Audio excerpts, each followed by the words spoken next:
I think this is a very good conference call, especially so many people from all over the country, and to hear an economist's point of view. I think that's important to us. This is a new way of norm, I guess, communicating and organizing. But the mere fact that we're talking versus just being at home and talking about policy and what's going to happen down the road is important. And we need to continue these kind of conferences in the future. That's my take on this.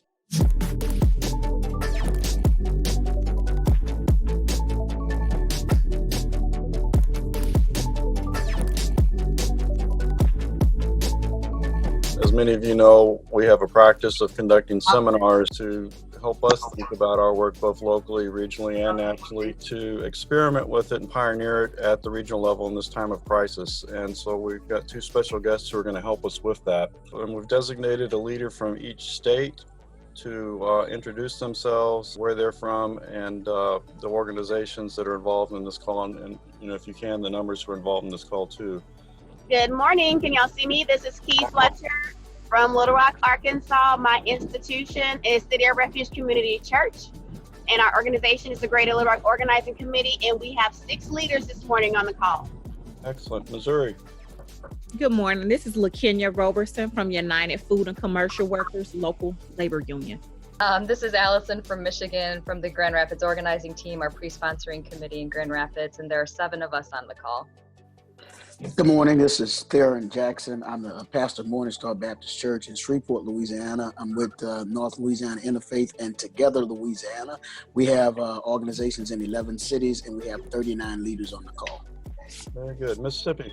Hi, I'm Sarah Campbell, and I attend Wells Methodist Church. I'm part of the leadership of Working Together Jackson, and we have about 4 people on the call this morning. Nebraska.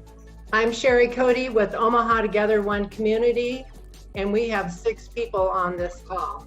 I am Travis Stanley, pastor at Norwalk Christian Church with Amos of Iowa, and last count we have 7.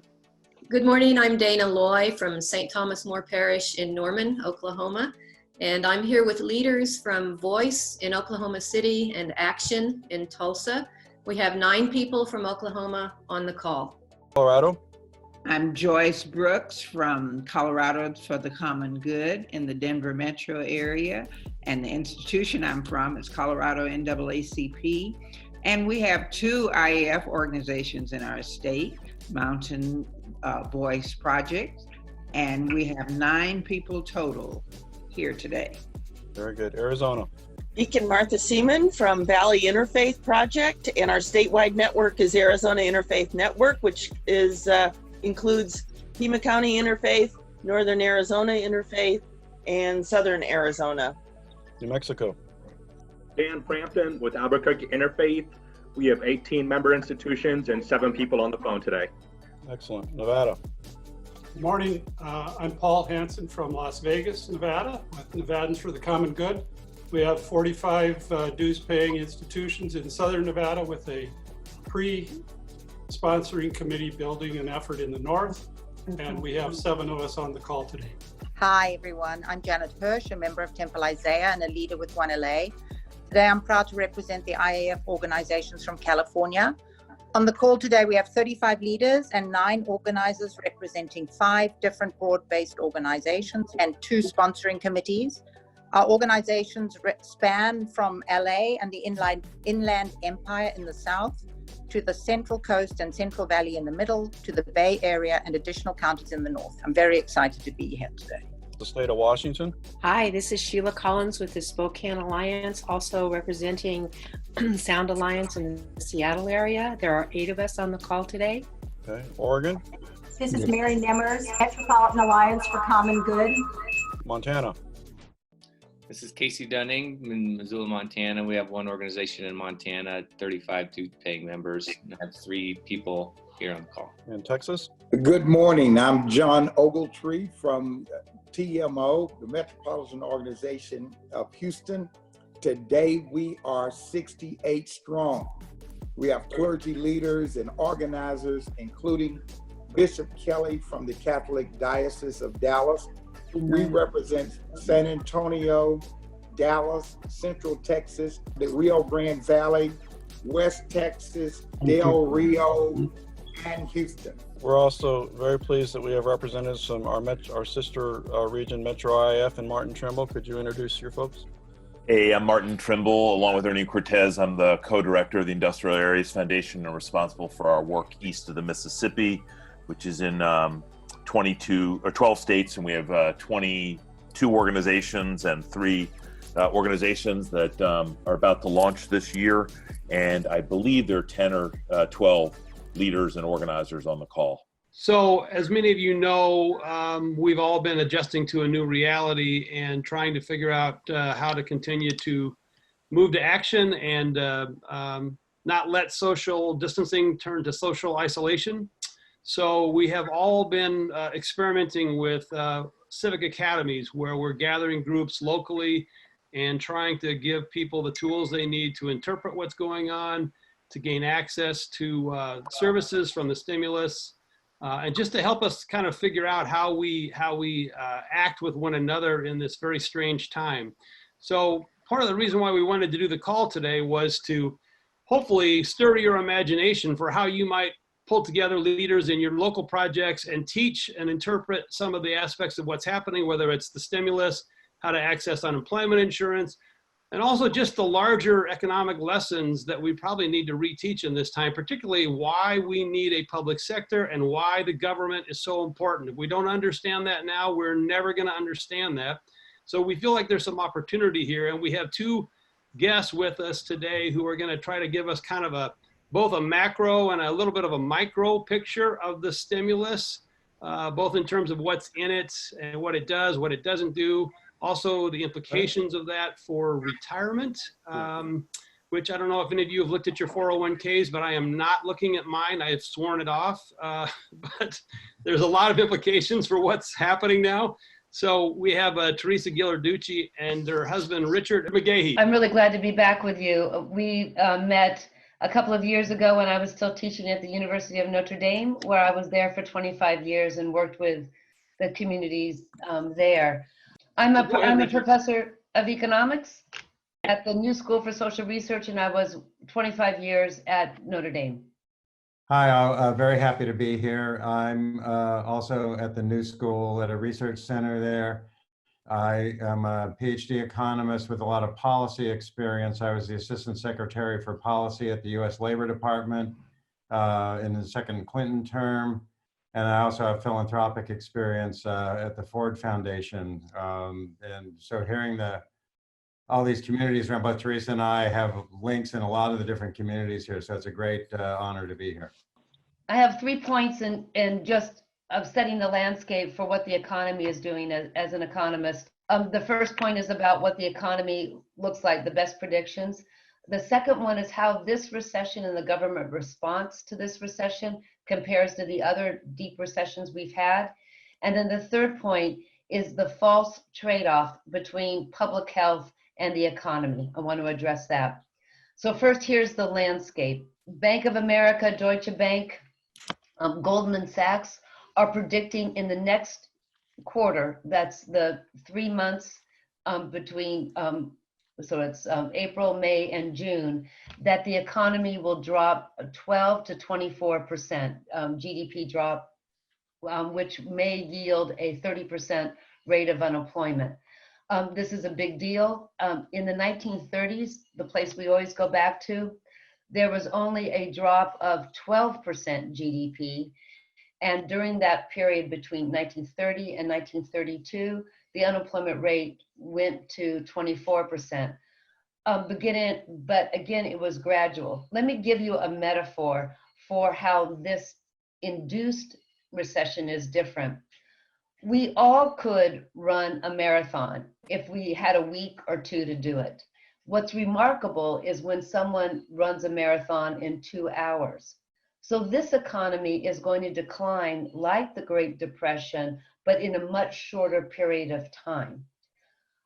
Another historical example that may be more apt to this situation is what happened when we had an end of war induced recession.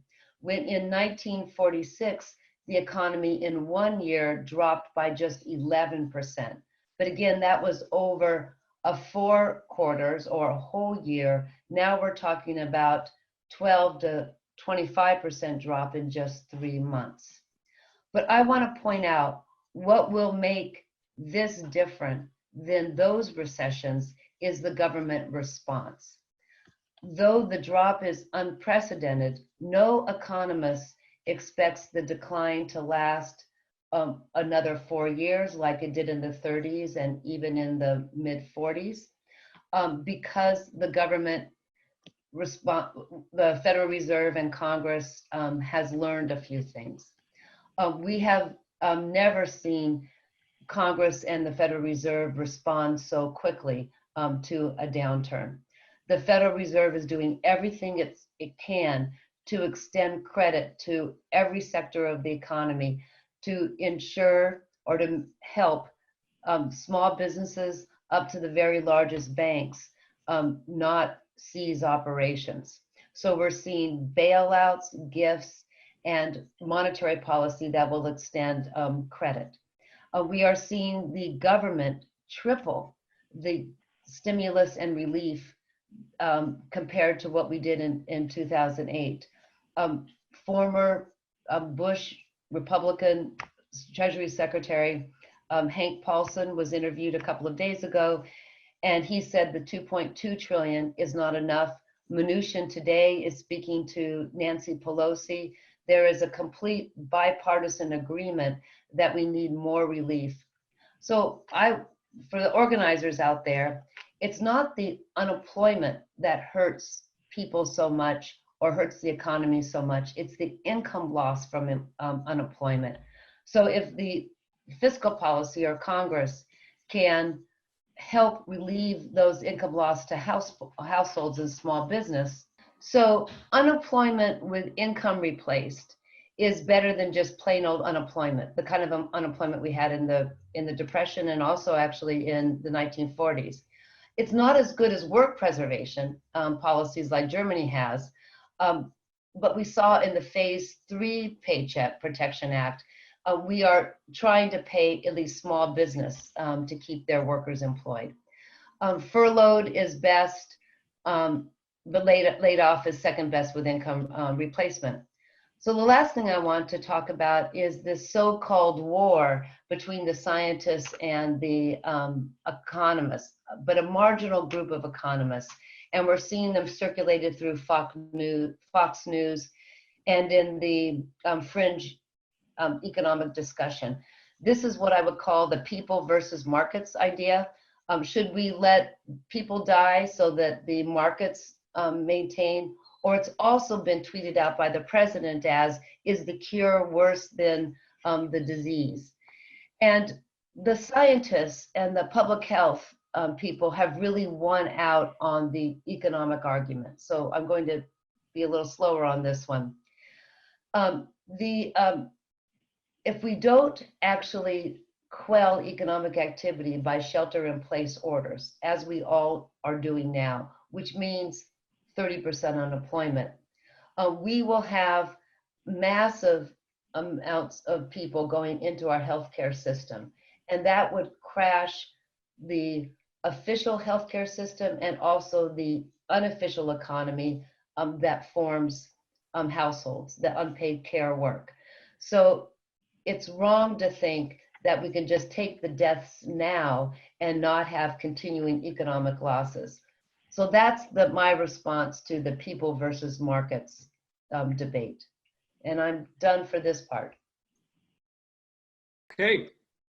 I think that means you're on, Richard.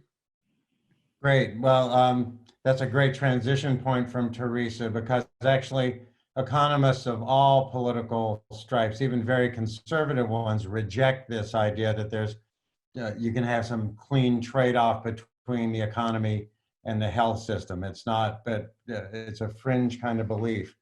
So I want to frame up, I'm here to talk about the policies. I obviously can't do all of them in excruciating detail. And that's one of the problems, is that each of you are facing in your localities different ways that these things are being implemented or not implemented. So I'm going to do a very fast overflight of the policies. There are resources that are good, fact sheets on each one of these, and I'll distribute those to your organizers who can get them out to you. But I just want to acknowledge that this is an enormously confusing time with super rapid changes on everything. That the idea that we could pass a $2.2 trillion bill that quickly is something that's hard to get our heads around.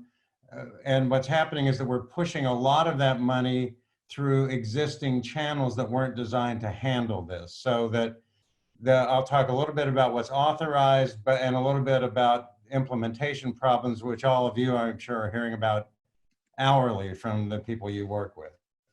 So there's probably three big things that really matter in the package for people. There's the $1,200 payment to people. That's one. The second is the expansion of the unemployment insurance system. And the third is the lending provisions for small businesses. There's tons of other stuff in the bills for big business and other things. And in the political framing, I think it'll be useful to talk about why is so much money going there and still not enough to communities. But let me bear down on those three immediate things for the policy side of it. So the first is this $1,200 per person payment. It's capped by income. Up to $75,000, you get the whole thing. And it phases out, and above $100,000, you don't get anything. If you're married, you get double, and there's $500 per child under 17. That's the broad outline. So the problems that were people running into, you only can get it if you have a social security number. So a tax identifier number, which a lot of even legal or documented immigrants have, won't be sufficient, at least in the current setup. Overarching all of this, and it's something that Ernie prefigured and something that's important to push for in the next round, is that undocumented workers don't qualify for any of these, those big three things or anything else. So that's a massive part of population that's in need and does a lot of our work for us that so far are totally shut out of this world. But back to the payment. So that goes to households, lower income households qualify. There's no work requirement. There's no anything else. The trick is going to be how fast the money comes. If you have filed a tax return and you have an online banking system set up with the IRS, they can push the money out electronically and quickly. Of course, for lower income people, both of those conditions are less likely. If people are waiting for paper checks, it's going to be months probably. So that's a big problem in this setup. But so the qualifications are there for the money really through the tax system, through the IRS, not through the unemployment system or the Small Business Administration. So the key agency there is the IRS. So that's that bundle. And the second bundle, and it's extraordinarily complicated, is the unemployment insurance system. It's complicated because on the one hand, they're pushing lots of money into it, which is great. The downside, of course, is that we have a complicated, overly complicated UI system that makes it hard for people to qualify. Benefits vary from state to state, eligibility varies from state to state, and capacity just to make it work varies a lot. I want to say one good word for the workers in that system. They are overwhelmed. They're used to having, in a peak, the biggest week we ever had for unemployment claims in 1982 was about 690,000. We've had 2 weeks of 3 and 4 million claims. There are 4 buckets there are 4 different ways the unemployment can flow through. I'm not sure it makes sense to go through each one of those in detail now, but 2 of them relate to people. If you already could normally qualify for existing unemployment the way your state allows people, then there'll be additions to that. You can get more money and you can have your period extended up. So that's for people who can qualify under the normal rules. There are 2 buckets. There are 2 more buckets. There's another bucket for people who don't qualify. And this is a massive expansion of UI. We've never done this before for self-employed people, for gig workers, for freelancers and part-timers. Now qualify for a different bucket. And that is one of the things that the system is having a lot of trouble coping with, because ordinarily they're used to rejecting those people. That's what they do. And then there's a final bucket which gets to employment issues, which is Teresa mentioned the German program that allows work sharing. That is possible now under the American UI system. But again, it's going to vary from state to state. It's not being implemented well, but an employer can reduce somebody's hours and keep them employed. And in this fourth bucket, unemployment insurance will help make up the income for those reduced hours. So again, I know there'll be a lot of questions about this. 4 big buckets of UI, 2 of them for existing people who are more or less existing qualified, and 2 for different aspects. So there's the $1,200 payment, the IRS. There's this unemployment insurance bucket, which although it's federal, it flows through the state offices, and each state has different processes and different ways that they handle this. And I'll make a comment on that at the end. The third important bucket probably for your folks are the small business loans. Small Business Administration is putting out loans that will be available to both small businesses and nonprofits, not C4s. Advocacy groups can't get it, but C3s can receive these small business loans. They're what they call forgivable, meaning they aren't going to have to be paid back. So that, again, in design is a good program. The problem is, once again, the administration and getting it to the people who need it in a timely way. So far, because this administration is only allowing it to go through commercial banks, not through credit unions, not through other financial institutions.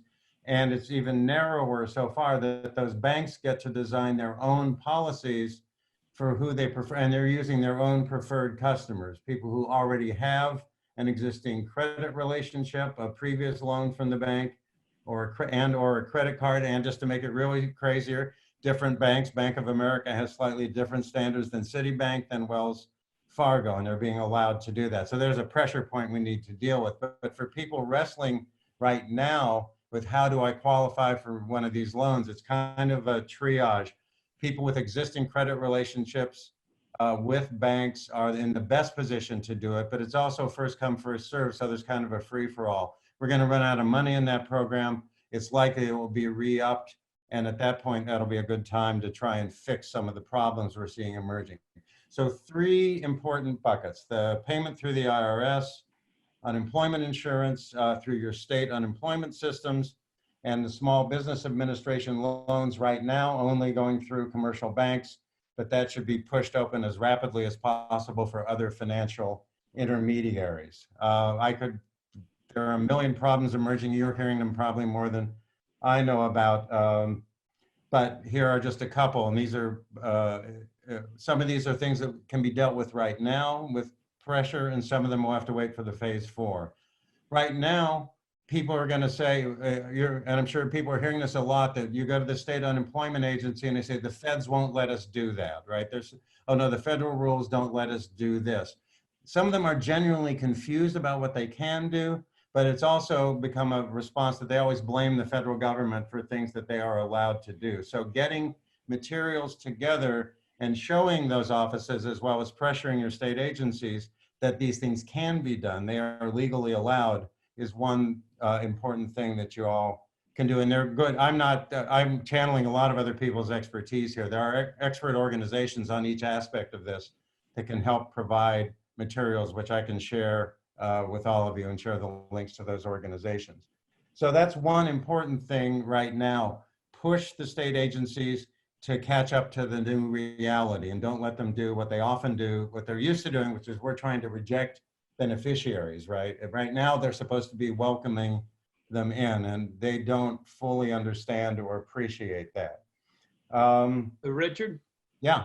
I'm sorry, I want to make sure that we have a chance to get some of the questions. Are you ready? Yeah, I can stop there. So I want to leave one last line. Michelle DePass, the head of the Meyer Trust in Oregon, for you Oregonians, a great former colleague of mine at Ford, says, get through today, but remake tomorrow. And I think that is really the opportunity where we're at, right? We got to get through this now, but use all this to remake society in a better way. And I'll stop there. Well, thank you very much. So I know we've got some people that have prepared questions. Bishop Kelly, are you on? Do you want to ask your question? I think, thank you both, Dr. Teresa and Dr. Richard, for your presentation. It's very, very helpful information. I think kind of the tee up was your last comment, Dr. McGahey, just the remaking of tomorrow, that there's kind of a short term getting through the crisis, supporting people through the crisis. and then how does it unfold long term to, and especially past the time when there may be, people are tired of it and just want to move on before the medical crisis is passed. Yeah, no, I think that is a challenge. There's so much to deal with just with the immediate needs that everybody has, that there's often this tendency to say, well, let's worry about those other things later. Our opponents are not waiting, right? They are using they want to use the crisis to reshape a bunch of things. Now, the moment we have, I think Teresa would agree, as economists, we're kind of shocked that there's this much money being spent this quickly. No one right now is worried about, quote, how do we pay for it? We're just printing money, which is all fine with us. But soon there will be a thing saying, oh, the debt's gotten too big. We're spending too much on these social programs. So we've got to keep an eye on that. These temporary, and most of our programs we've created are temporary. They end on a certain date. They should be triggered by conditions, when the unemployment rate hits this, when poverty hits that, and things like family medical leave paid should be made permanent. So these are all temporary programs that we need to both make work better and try and make permanent. Do we want to go to Eddie Anaya? I think you have a question. Sure, let me unmute. Yeah, this is Eddie Anaya from Valley Interfaith in South Texas. We heard that there's a huge unemployment coming down the line, 20, 30%. We're not sure. For small businesses, it almost seems like it's going to be very difficult to survive 3 months, even 6 months of this, stoppage of work and so forth. And what is the outlook for small businesses after the virus or this COVID-19? And second, what can they do to keep their employees, employed? And I just want to get your feedback on that. Maybe I can jump in. Right now, the Congress is trying to help small business. After recession, small businesses fail a lot more than big business. That's why we have more inequality after a recession, because the lower income people, the people without the credit, will fail before the big guys do. Small business needs to get in line and get the money that Rick talked about. But a lot of small businesses will be bought by other owners. So you're going to see people in a position, maybe bigger, richer people coming in and buying these businesses at a low rate. So we'll probably see a lot of turnover and a lot more inequality. Okay.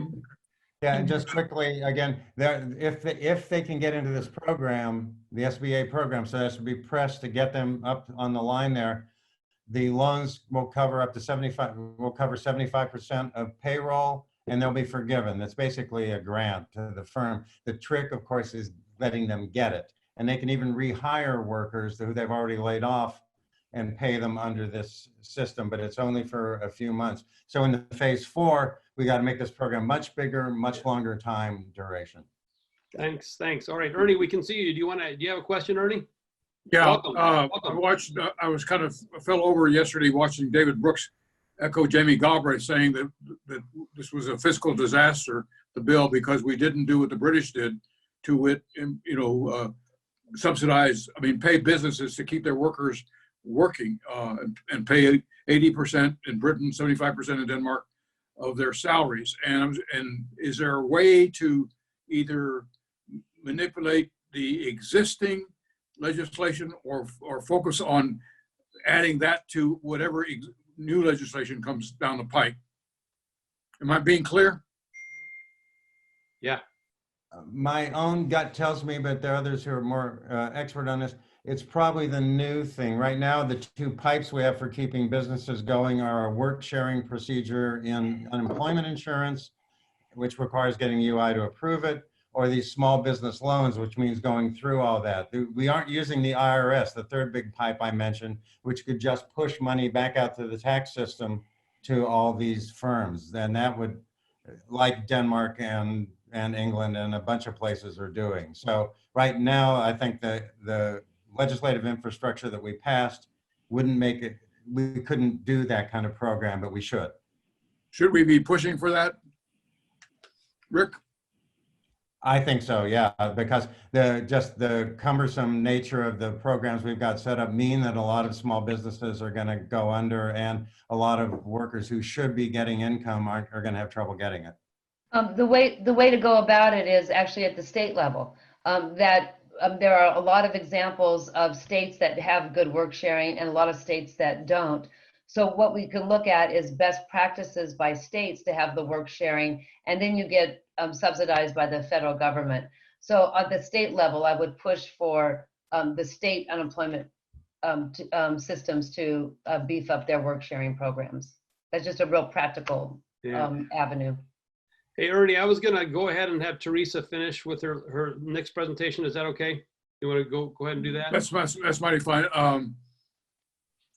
The only other question I want to pose is the one that I posed earlier, which is,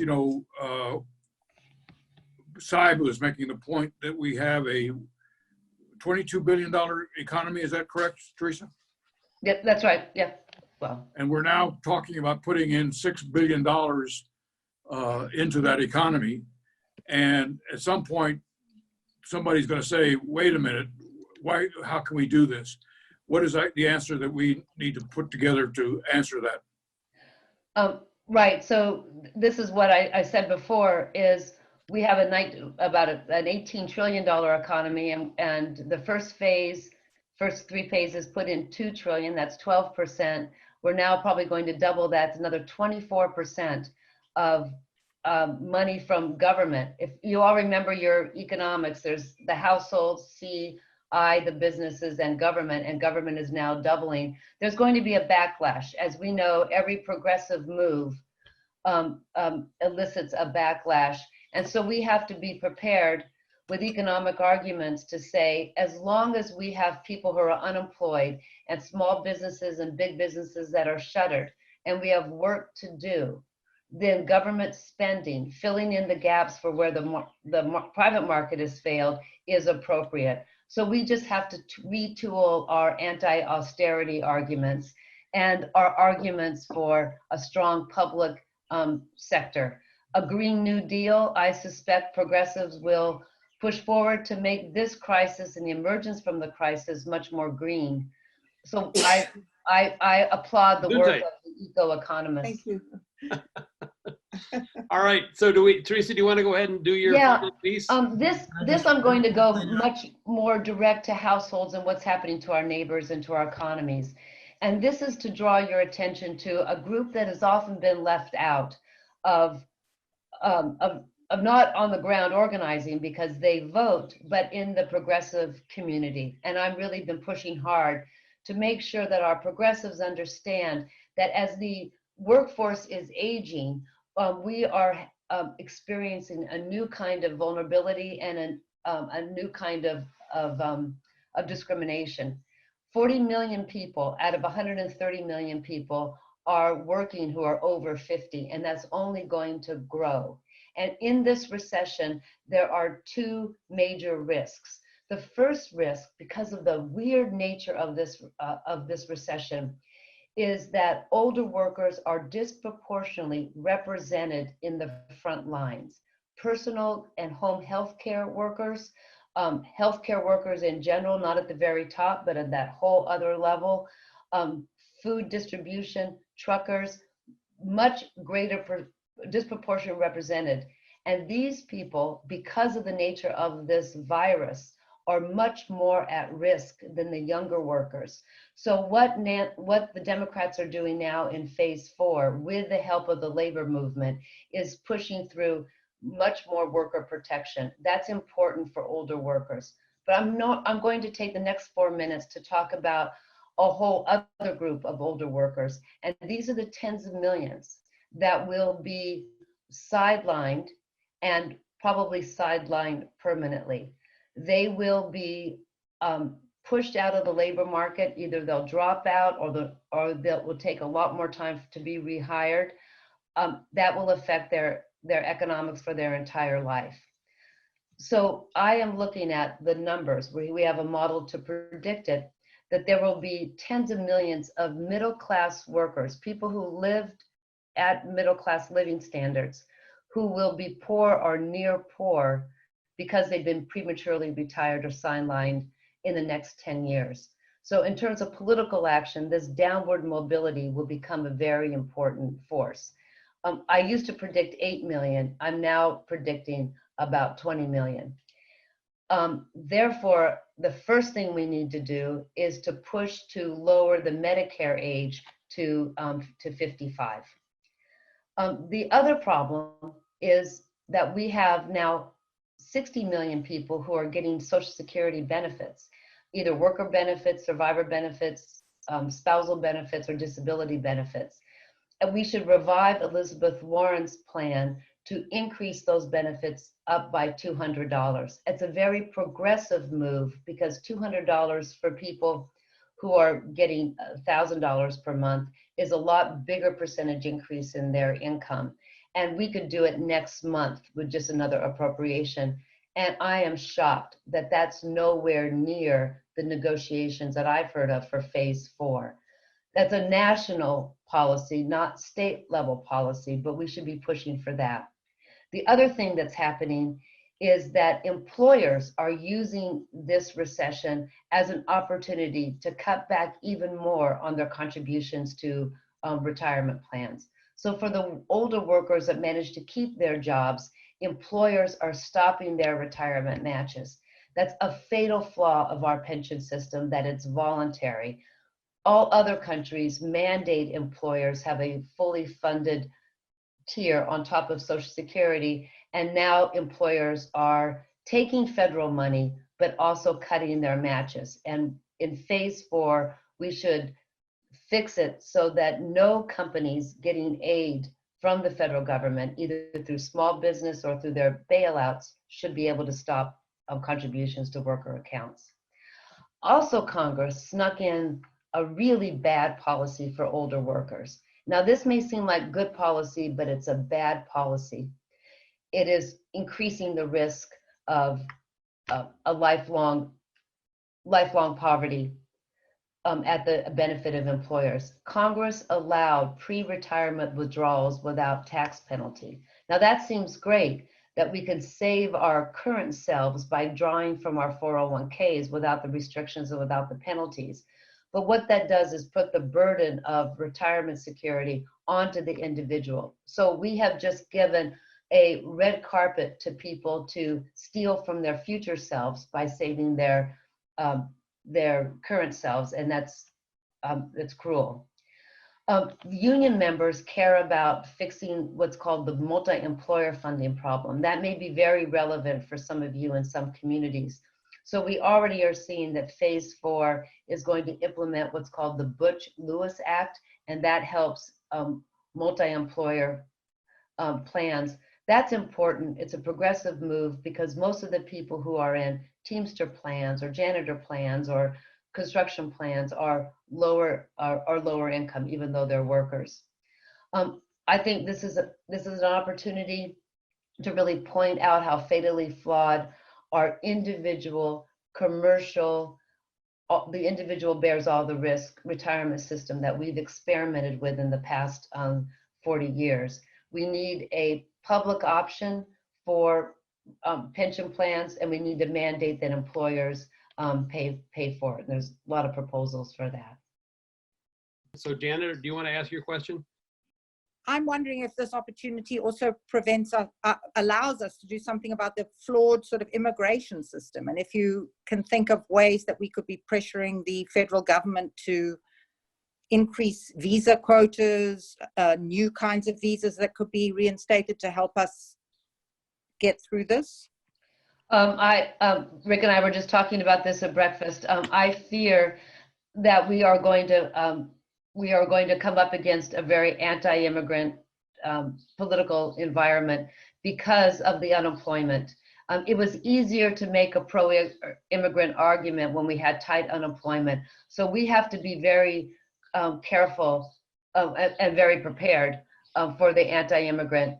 The best thing to do is to bring out our studies that showed how much immigrants help the economy.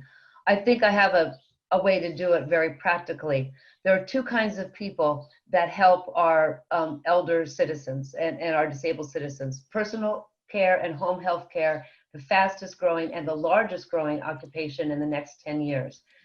Two kinds of people do it. Immigrant women or older women.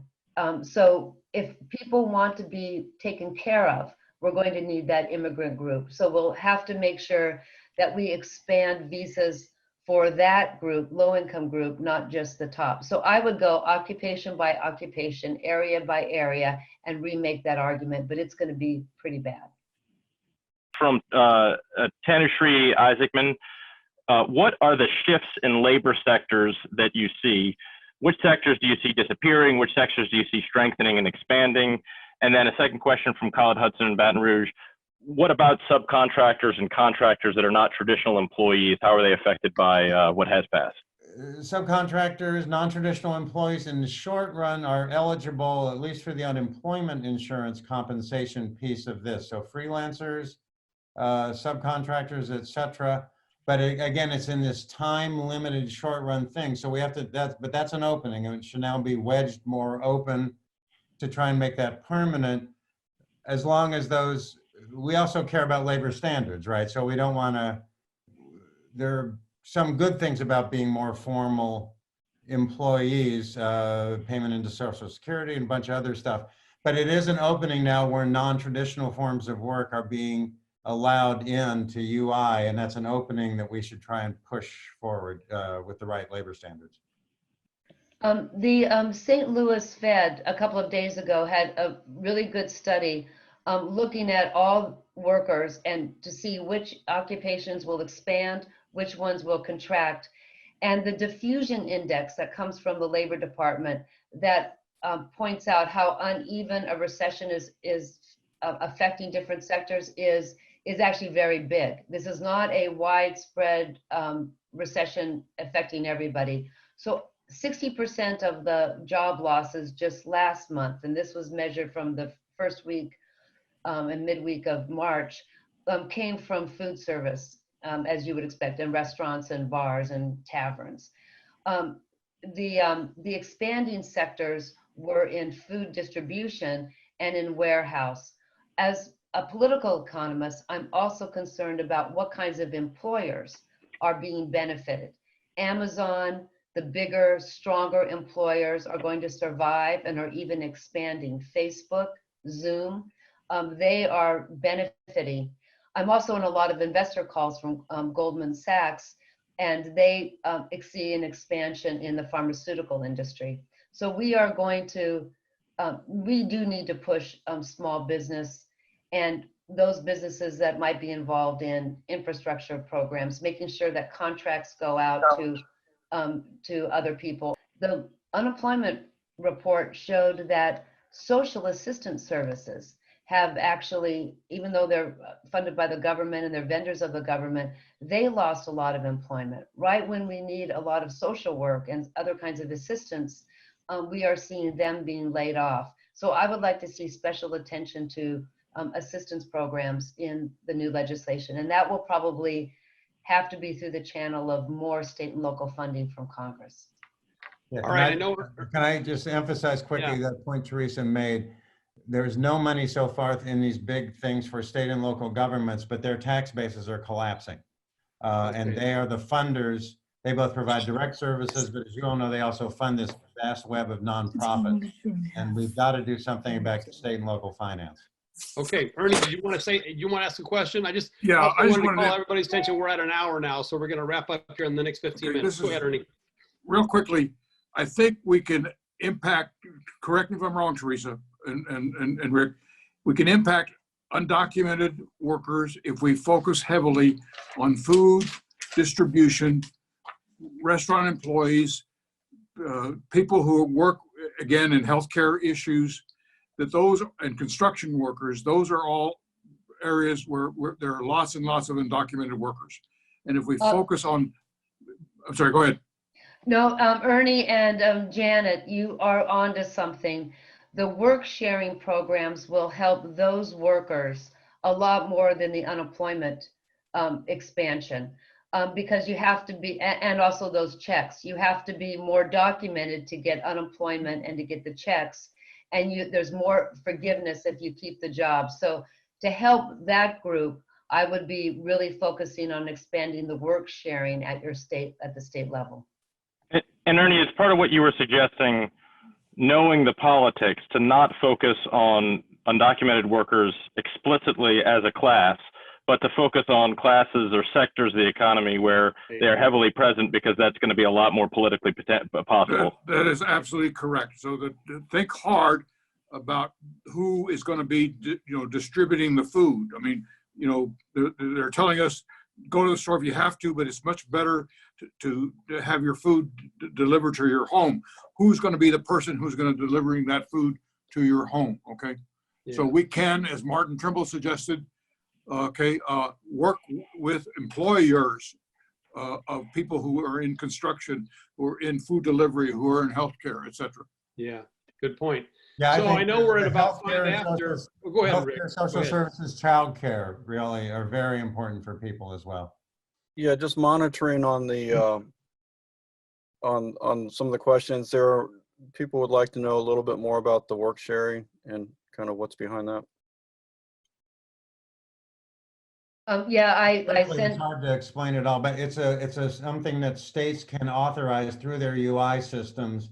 Some states have it, some don't, and I not memorized. We put in the chat a couple of resources where people can find it if their state has it and to what extent. So it's an allowable process where basically the employer cuts the workers' hours but doesn't fire them, and the gap in income from the reduced hours can be made up through unemployment insurance. Can I say? Yeah, sorry, Rick. One thing that's really different about work sharing is that the employer has more responsibility and is asked to do more. So if the employer expects to have a 10 or a 5 or 10% drop in employment, they can be the actor and go to the fund or the program for the state and say, hey, state, instead of laying off my workers, give me the money directly and I'll keep my workers connected to me. It's a very different concept than what we're used to. It really means that the employer is a partner in maintaining income and maintaining their businesses. I think we're going to have a national test run to see how much the small businesses in this Paycheck Protection Act will move, because that is the beginning of a national work sharing program. But we have some resources so that you in your state, like in Texas, that doesn't have a very good one, can borrow from the state that has the best program and start building up a fund and a program, because these are pre-funded programs. But it does mean that the employer has a very different role. Okay.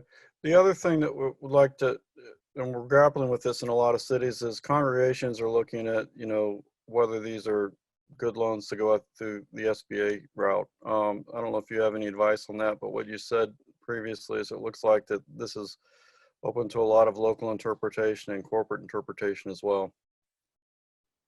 From what I understand is that educational institutions, not-for-profits, Ernie of the Economic Policy Institute is filing for aid. I think it's wide open, and I would suspect that the churches would have either directly or some activity that would be eligible. It's more likely the C3s that are affiliated with churches. So rather than the church itself, if you're running a food bank or depending what your organizational structure is. I'll post a couple general links. The Council on Foundations actually has got some good stuff for nonprofits, and the Nonprofit Finance Fund are chasing that. As far as the interpretation, people are also raising questions about, will my mission be compromised? I think that's a political question. We've got to fight back to make sure that these dollars coming in aren't used to restrict or shape people's advocacy or other issues. Repeat that, will you? Yes, please. Rick, will you repeat that? Sorry. So it is more likely that churches, I think that... No, the whole question of mission. Oh, yeah. That people are worried, understandably, that if you let government money in, they're going to compromise your mission, right? And so that has to be fought against. And I think that can be an organizing principle to make sure that these loans aren't interpreted that way. There will be a divide. You won't be able to use them for C4 kind of political advocacy stuff, but you can use them for public education and that. but not to let a slippery slope from having the loan compromise your mission. And I think that's a political interpretation regulation fight, not, there are certainly people that would like to stop all of you from being advocates and use lending as a way to do that, right? So that has to be fought against. Just one question that I would have for kind of everybody is this useful and worth doing with our current guests and others going forward? People can use the participant list to vote yes on this. Okay. True. Thank you. Yes. Our guests to have 30 seconds to critique this conference. Yes, to critique, suggest what we should have done differently. I learned a lot, and I will be a resource for anybody who needs anything from me that I can help. Thank you very much. Richard. It's a great opportunity. I feel inadequate because I know people have a lot of detailed questions about these programs and they vary so much in locality. So I'm happy to provide information. It would be great to have, I know everyone's busy, but maybe questions in advance so we could see how they shape up. And so we would use our time most efficiently with you all. Dr. Brooks, any critiques or advice, or how was this? It was great information, of course, but as we think about how we're going to apply this in our area, we're going to have good dialogue with each other and give this to our other members. And this really gives us, I like what Ernie said about, I think it was Ernie, someone said. It should have been me. If it wasn't me, it should have been me. No, if it was really smart, it was me, but go ahead. You know what? We can focus now on those workers that have been put down. They're the lowest workers, but now we're focusing on them. And this gives us locally an opportunity, which, like I said, we had already begun here, but now we can really make this work. Thank you guys so much for this. You got the last word, Ernie. I think we're wrapping up, so you got the last word. The last word is, I think this was good. I'm glad everybody has so much energy for it. Hopefully we'll forward. Hopefully what we began to do is put together those civic academies, begin to schedule meetings with congressional people and legislative people along the lines we're talking about. Remember, our watchword is ready, fire, aim. So, don't overthink, get into action is my perspective. Thanks, everyone. Stay healthy. Don't touch your face. Thank you.